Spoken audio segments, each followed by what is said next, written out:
Hello friends, daily current affair programme में आप सभी का स्वागत है। आज के जो इम्पोर्टेंट क्वेश्चंस है उनको देखते हैं हम लोग। तो चलिएगा, पहला क्वेश्चन आपके सामने है स्क्रीन पे। 2023 में निम्नलिखित में से कौन सा देश G20 शिखर सम्मेलन की मेजबानी करेगा? क्या बताना आपको, G20 जो सम्मेलन होगा उसकी मेजबानी 2023 में कौन करेगा? जर्मनी, भारत, चीन और अमेरिका। बताइएगा करेक्ट आंसर क्या है इसमें, कौन करेगा, कौन करने वाला है 2023 के अंदर? राइट, कुछ ना कुछ तो पर्पज होगा ना, इसलिए 2023 का पूछ रहा है, नहीं तो कुछ क्वेश्चंस में ऐसे भी समझने की कोशिश करनी है। ठीक है ना, कॉमन सेंस हमेशा साथ में रखना है। ठीक है, कॉमन सेंस के विदाउट नहीं। देखो 2023 में जो है, उससे पहले मैं बात कर लेता हूं 2020 की। 2020 का जो है कहां पर हुआ है? सऊदी अरबिया के अंदर, रियाद के अंदर जो है, सऊदी अरबिया के अंदर रियाद में हुआ है 2020 का। ठीक है, 2020 का जो G20 है उसका शिखर सम्मेलन हुआ है रियाद के अंदर। ठीक है, और 2020 के अंदर जो रियाद में हो उसकी थीम क्या थी? Realising opportunities of 21st century for all. ये थीम भी ध्यान रखना है। ठीक है, थीम क्या थी इसकी? रियलाइजिंग अपॉर्चुनिटीज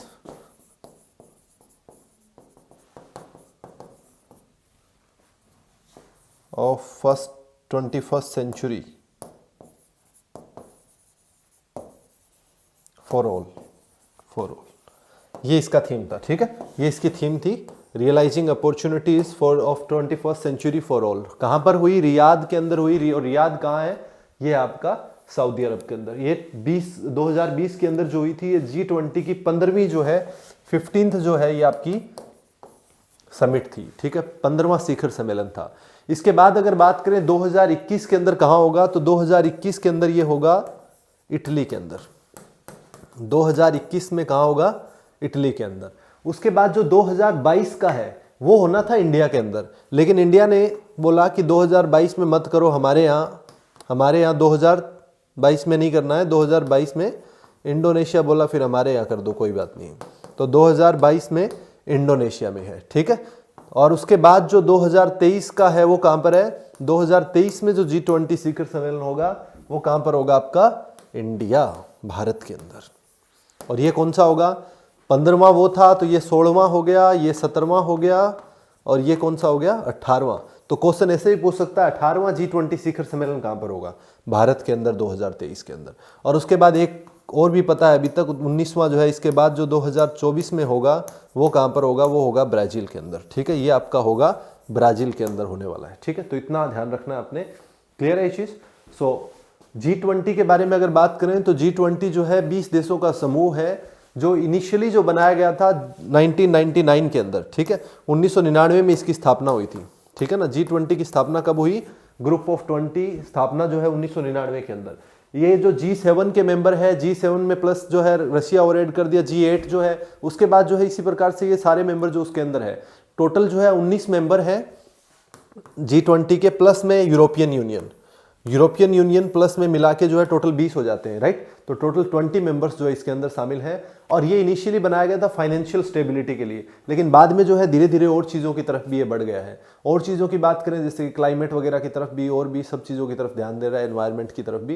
राइट, तो ये थोड़ा सा और इसके बारे में ध्यान रखना है। क्लियर है? तो ये जो है G20 के बारे में। G20 जो है इसके अंदर आपका इंडिया भी है, USA है, UK है, कनाडा है, रशिया है। ठीक है, तो बहुत सारे कंट्रीज है इसके अंदर, 19 देश है, इंडोनेशिया भी है इसके अंदर। ठीक है, ब्राजील भी है इसके अंदर। ओके, तो इस प्रकार से जो है कई कंट्रीज है। तो इसका क्या आ जाएगा? अब करेक्ट आंसर बताओ फटाफट से। इसका करेक्ट आंसर हो जाएगा 2023 में G20 होगा भारत के अंदर। India is the correct answer. Clear? So इसका आंसर हो गया बी। चलते हैं नेक्स्ट क्वेश्चन में। अगला क्वेश्चन आपका, खबरों में रहे इगास त्योहार, इगास फेस्टिवल का संबंध किस राज्य से है? इगास त्योहार जो है इसका संबंध किस राज्य से, आपको ये बताना है। ये न्यूज में था पीछे, तो आप बताइएगा किस राज्य से है इसका संबंध। इगास, देखिएगा, इगास जो है बिहार, केरल, उत्तराखंड और महाराष्ट्र। क्या इसका करेक्ट आंसर है? इसका करेक्ट आंसर है उत्तराखंड। ठीक है, इसका करेक्ट आंसर है उत्तराखंड। उत्तराखंड के जो पहाड़ी क्षेत्र है, हिली क्षेत्र है, जो आपका गढ़वाल वाला एरिया हो गया, इसके अलावा और भी जो हिली रीजन जो है वहाँ पर ये स्पेशली ये त्यौहार मनाया जाता है। ये क्या है कि इगास का मतलब होता है एकादशी। इगास का मतलब पहाड़ी में क्या बोलते हैं, पहाड़ी लैंग्वेज में जो है इगास किसको बोलते हैं, इगास बोलते हैं एकादशी को, एकादशी को। और दिवाली के ठीक 11 दिन बाद, दिवाली के ठीक 11 दिन बाद जो है इगास त्योहार मनाया जाता है। ऐसा क्यों? क्योंकि ऐसा माना जाता है कि ये जो है, जो गढ़वाल वाला जो हिली क्षेत्र है यहाँ पर उत्तराखंड वाला, यहाँ गढ़वाल क्षेत्र के अंदर जो है जब भगवान राम जो है अयोध्या से लौट आए थे, तो उसके बाद जो है वनवास से लौट आए थे अयोध्या में, तो उसके 11 दिन बाद उनको पता लगा था और उन्होंने जो उसी दिन दिवाली मनाई थी। तो इसलिए जो है इगास जो है वो दिवाली के 11 दिन बाद इगास त्योहार जो है मनाया जाता है। वहाँ पर उस दिन लक्ष्मी पूजन और गाय पूजन जो है दोनों होता है, ठीक है। तो श्री राम के वनवास से लौट आने की खबर जो है उनको 11 दिनों के बाद मिली थी वहाँ पर गढ़वाल क्षेत्र में। तो तब से जो है वो लोग इगास त्योहार या इगास भगवाल, क्योंकि दिवाली को वो भगवाल कहते हैं, ठीक है, दिवाली को क्या कहते हैं, भगवाल, भगवाल कहते हैं दिवाली को। तो उत्तराखंड के अंदर जो है इगास त्योहार क्यों मनाया जाता है समझ में आ गया। इगास जो है एकादशी दिवाली के 11 दिन, ठीक 11 दिन बाद जो है मनाया जाता है। तो अगर ऐसा कुछ पूछे तो इगास त्योहार जो है वो कहाँ पर है, उत्तराखंड के अंदर। क्लियर, ध्यान रखना इस चीज का। नेक्स्ट क्वेश्चन, अगला क्वेश्चन आपका, किस राज्य ने एक लवणीकरण संयंत्र यानी डीसैलिनेशन प्लांट जो है स्थापित करने की घोषणा की है? किस स्टेट ने की है डीसैलिनेशन प्लांट लगाने की घोषणा? ये आपसे पूछा है। मध्य प्रदेश, महाराष्ट्र, उड़ीसा और हिमाचल प्रदेश। Which state? बताओ। Desalination plant, A, B, C और D. What is the correct answer? आपको ये बताना है, महाराष्ट्र, मध्य प्रदेश, उड़ीसा या हिमाचल प्रदेश। क्या इसका सही उत्तर है? डीसैलिनेशन प्लांट समझते हैं ना आप लोग। डीसैलिनेशन प्लांट क्या होता है? डीसैलिनेशन का मतलब है कि जो पानी है उससे सैलिनिटी को रिमूव करना।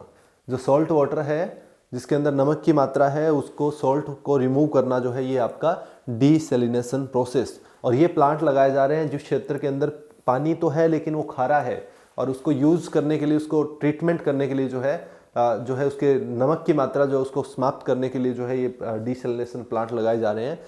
पहले जो है 2010 और 2013 के अंदर जो है तमिलनाडु में लगाए गए थे। चेन्नई में one of the most water crisis city है वो, ठीक है। तो वहाँ पर जो है चेन्नई में पानी की पूर्ति करने के लिए लगाया गया था डीसैलिनेशन प्लांट, एक 2010 में, एक 2013 में। उसके बाद गुजरात भी बात कर रहा है ऐसा कुछ करने की, आंध्र प्रदेश भी बात कर रहा है। लेकिन अभी महाराष्ट्र के अंदर जो है, मुंबई के पास जो है, महाराष्ट्र के अंदर,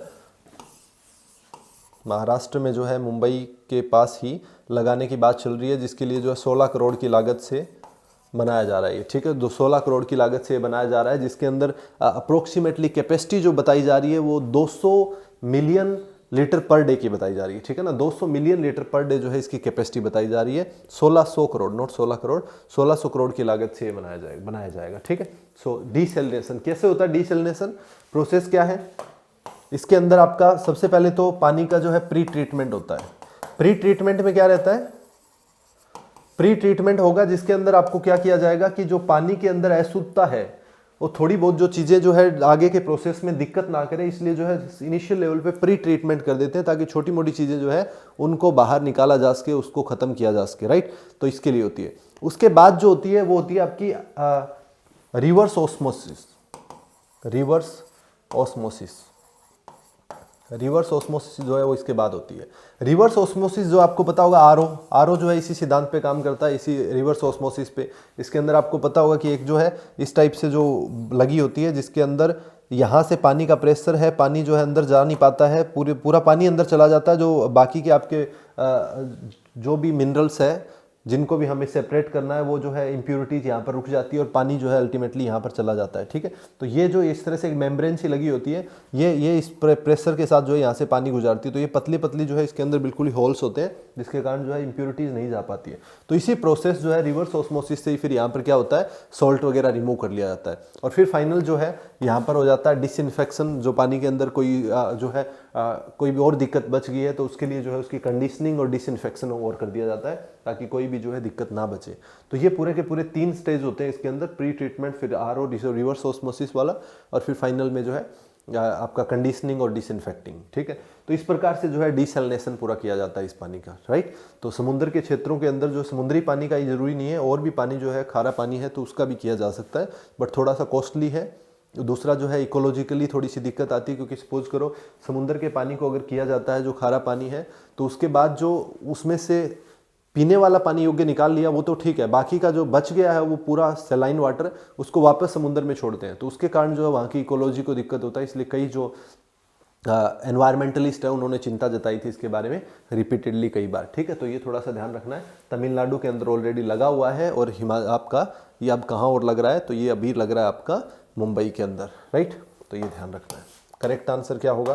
करेक्ट आंसर हो गया इसका महाराष्ट्र बी। चलते हैं नेक्स्ट क्वेश्चन। अगला क्वेश्चन है, महिलाओं के खिलाफ हिंसा के उन्मूलन के लिए अंतर्राष्ट्रीय दिवस यानी international day for the elimination of violence against women कब मनाया जाता है? 24 नवंबर, 25 नवंबर, 26 नवंबर और 27 नवंबर। क्या इसका करेक्ट आंसर है? बताओ फटाफट से। International day against violence against women, ठीक है, international day for the elimination of violence against women 24, 25, 26, 27। देखिएगा अभी जो मनाया गया है इस बार का 2020 में 25 नवंबर को मनाया जाता है ये दिन, 25 नवंबर को ये दिन मनाया जाता है। और according to National Crime Record Bureau जो है NCRB के हिसाब से भारत के अंदर जो है आज भी बहुत सारे वुमेन्स के खिलाफ जो है हिंसा के जो है बहुत सारे केसेस ऐसे आ रहे हैं जिसमें वुमेन्स के खिलाफ हिंसा, बलात्कार, इसके अलावा जो है दहेज के लिए मार देना, इस प्रकार की बहुत सारी दिक्कतें जो है वो सामने आ रही है।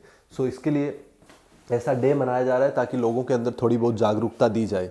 ठीक है, इसके लिए जो है इस बार का थीम जो था वो था, थीम क्या था इस बार का? तो थीम था fund, respond, then prevent and collect, prevent and collect. ये 2020 का थीम था, राइट। तो 25 नवंबर को मनाया गया है वुमेन्स के खिलाफ हिंसा के लिए जो है जागरूकता फैलाने के लिए एक तरह से है, राइट। तो 25 नवंबर इसको ध्यान रखना है। Next question. अगला क्वेश्चन आपका, किस टाइगर रिजर्व ने बाघों की संख्या को दोगुना करने के लिए पहला अंतरराष्ट्रीय पुरस्कार T×2 जीता है? T×2 किसने जीता है ये आपसे पूछा है। Kanha, Bandhavgarh tiger reserve, Pilibhit tiger reserve, Amargarh या अमनगढ़ टाइगर रिजर्व, या फिर कामलांग टाइगर रिजर्व, किसने जीता है आपसे पूछा है। A, B, C और D।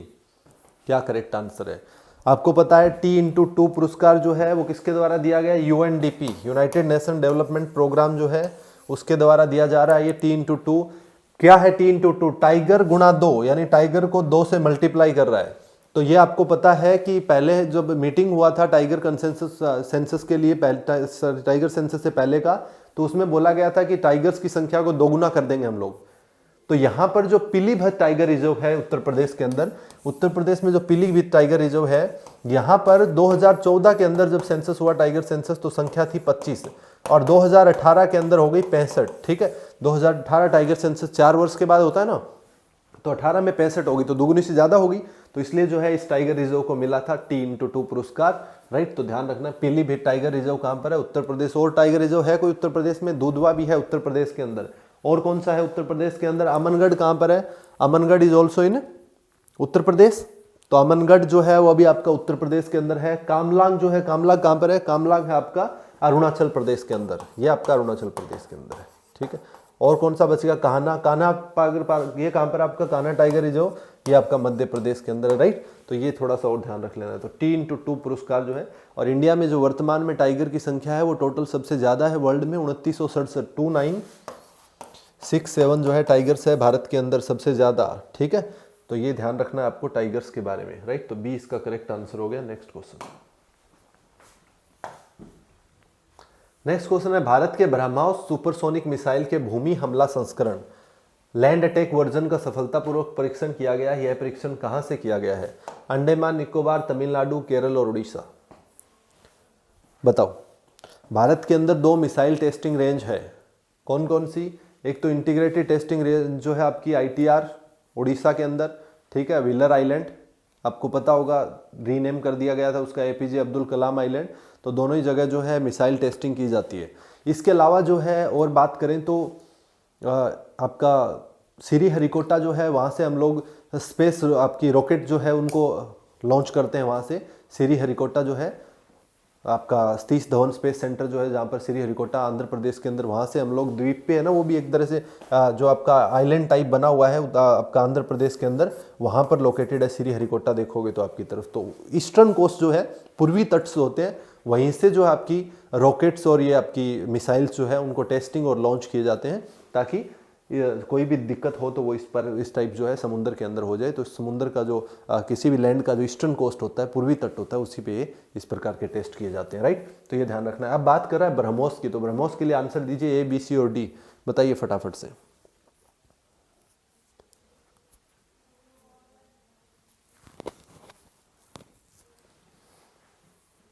करेक्ट आंसर क्या है? अंडमान निकोबार।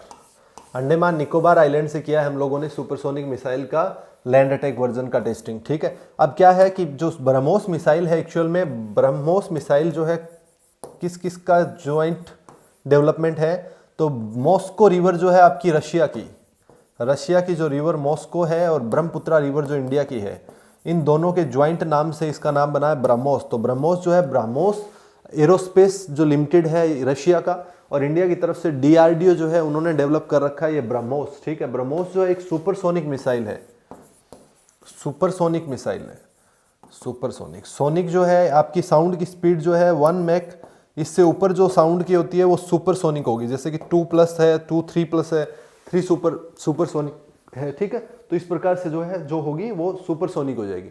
इसके अलावा जो एक सबसोनिक भी है, सबसोनिक जिसकी साउंड से स्पीड कम हो जाएगी, वो सबसोनिक है, ठीक है। तो इस टाइप से जो है सुपरसोनिक मिसाइल है एक तरह से जो आपकी ब्रह्मोस है।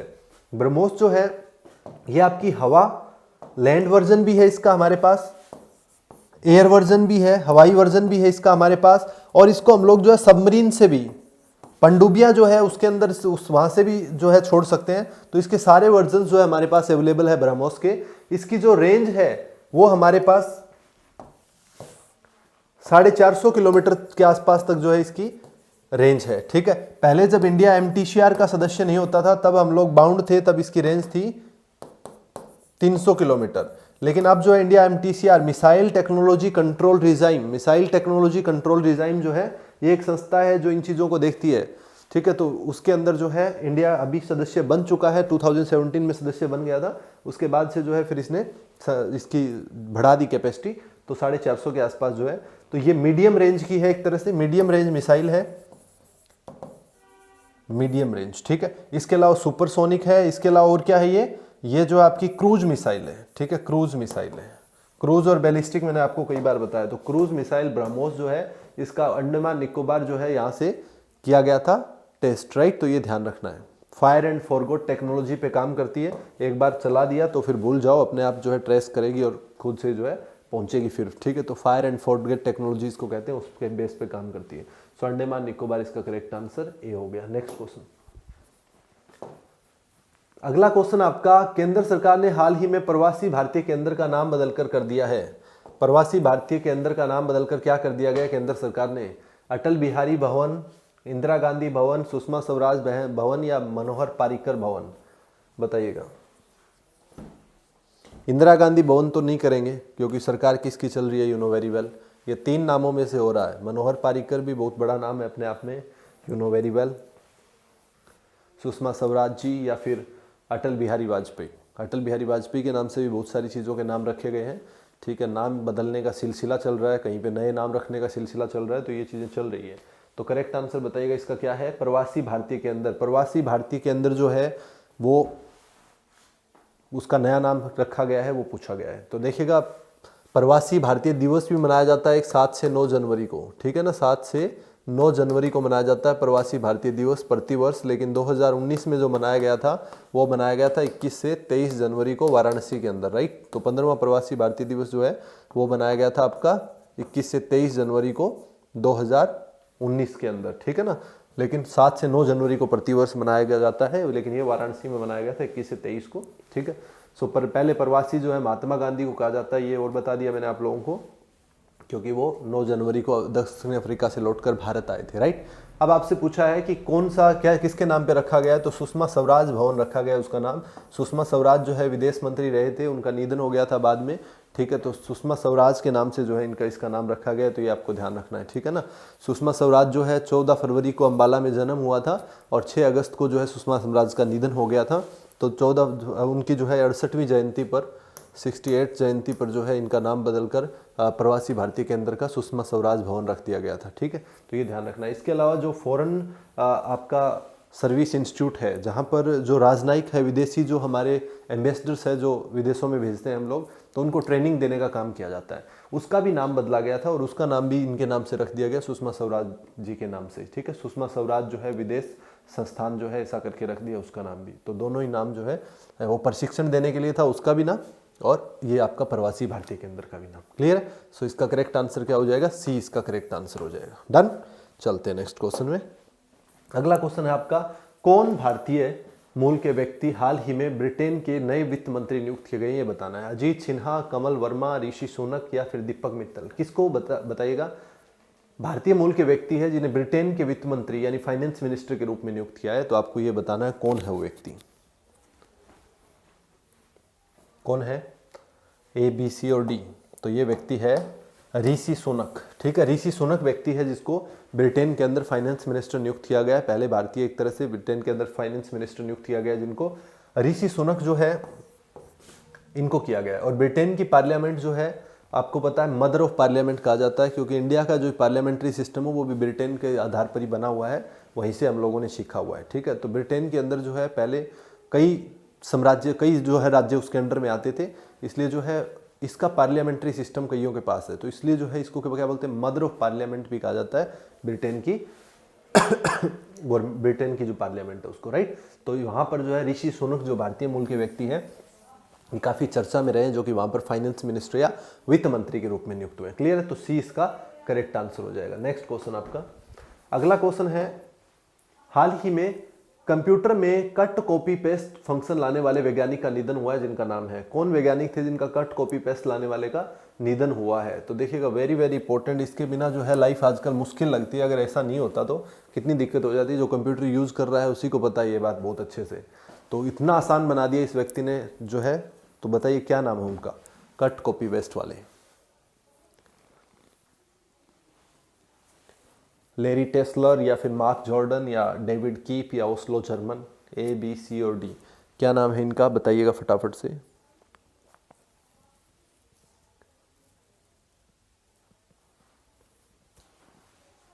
तो इनका नाम है लेरी टेस्लर। लेरी टेस्लर जो व्यक्ति है 1945 में न्यूयॉर्क में पैदा हुए थे। इन्होंने जो है ये बताया था कंट्रोल प्लस सी और control plus V, cut and paste जो है, कट कॉपी एंड पेस्ट जो है, ये तमाम बात जो है इनके द्वारा बताई गई है।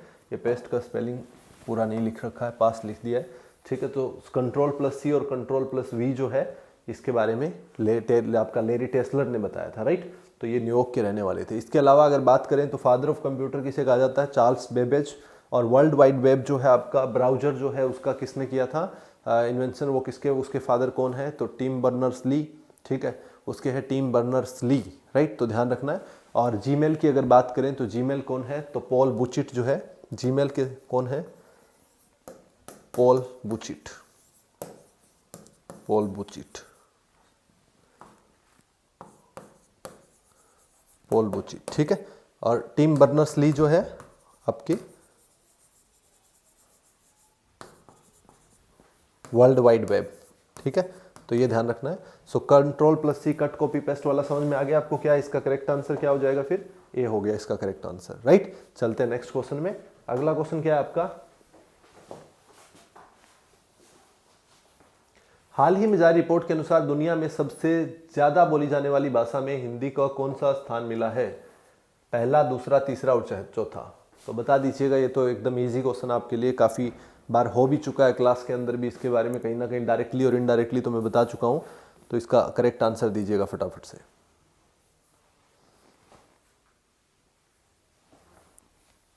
फर्स्ट, सेकंड, थर्ड और फोर्थ। तो देखिएगा विश्व में सर्वाधिक ज्यादा बोलने वाली भाषा कौन सी है, इंग्लिश, अंग्रेजी सबसे ज्यादा, उसके बाद जो है चाइनीज़ की मदारिन जो है वो आपकी चाइना की है, ठीक है। और उसके बाद तीसरा नंबर किसका है, हिंदी का, ठीक है। और उसके बाद चौथा नंबर किसका है, स्पेनिश का। उसके बाद भी कोई है, उसके बाद फ्रेंच आती है, ठीक है। सो स्पेनिश चौथे पे, हिंदी तीसरे स्थान पे। तो थर्ड जो है नंबर पे हिंदी विश्व में सबसे ज़्यादा बोलने वाली भाषा है, तीसरी सबसे ज़्यादा बोली जाने वाली भाषा हिंदी है विश्व के अंदर, राइट। और हिंदी दिवस कब मनाया जाता है, तो हिंदी दिवस कब मनाया जाता है, 14 सितंबर को जो है हिंदी दिवस मनाया जाता है, 14 सितंबर को। क्यों, क्योंकि 14 सितंबर 1949 को जो है वो क्या हुआ था, हिंदी को संविधान के अंदर जो है राजभाषा के लिए डाला गया था। संविधान के अंदर जो है 343 से लेकर 351 तक जो है भाषा के बारे में वहाँ पर उल्लेख किया हुआ है। तो 14 सितंबर जो है 1949 को हमारे संविधान के अंदर जो है हिंदी को जो है शामिल किया गया था एक तरह से। तो इसलिए जो है 14 सितंबर को हिंदी दिवस के रूप में मनाते हैं। और 10 जनवरी को जो है विश्व हिंदी दिवस के रूप में मनाया जाता है। 10 जनवरी को जो है वर्ल्ड हिंदी डे, विश्व हिंदी दिवस के रूप में मनाया जाता है, ठीक है। तो ये कुछ एक चीज़ें और ध्यान रखनी है आप लोगों को हिंदी के बारे में और विश्व हिंदी दिवस के बारे में, ठीक है। तो इंडिया हिंदी जो है, फिजी जो कंट्री आपका, फिजी देश जो है उसकी हिंदी जो है राजभाषा के रूप में भी है उस कंट्री की, फिजी की, ठीक है। तो ये भी थोड़ा सा ध्यान रखना। और भी कई देशों के अंदर जो है हिंदी का यूज होता है काफ़ी, क्योंकि इंडिया के बहुत सारे लोग जो है, जैसे सूरीनाम हो गया, टोबैगो हो गया, तो ये कंट्रीज़ के अंदर जो है, ट्रिनिडाड हो गया, तो यहाँ पर बहुत सारे इंडिया के लोग बाहर गए हुए हैं। तो वहाँ पर हिंदी को काफ़ी जो है एक तरह से तवज्जो मिलती है, राइट। बट फिजी की तो राजभाषा ही है और भारत की राजभाषा है, ठीक है। सो ये ध्यान रखना है। तो इसका करेक्ट आंसर हो गया तीसरा, यानी सी, ठीक है। इसी के साथ जो आज के क्वेश्चन इतने ही थे, तो यही खत्म होते हैं। बाकी के हम लोग अगली क्लास में मिलेंगे कुछ और अच्छे क्वेश्चंस के साथ। तब तक अगेन एंड अगेन वही बात, अपना रिवीजन पे ध्यान दीजिएगा पूरा का पूरा, एंड बी मोटिवेटेड, खुद को रखिएगा मोटिवेट, ठीक है, ताकि आप एग्जाम्स में अच्छा कर सके। इसी के साथ आज की क्लास ख़त्म। Bye bye.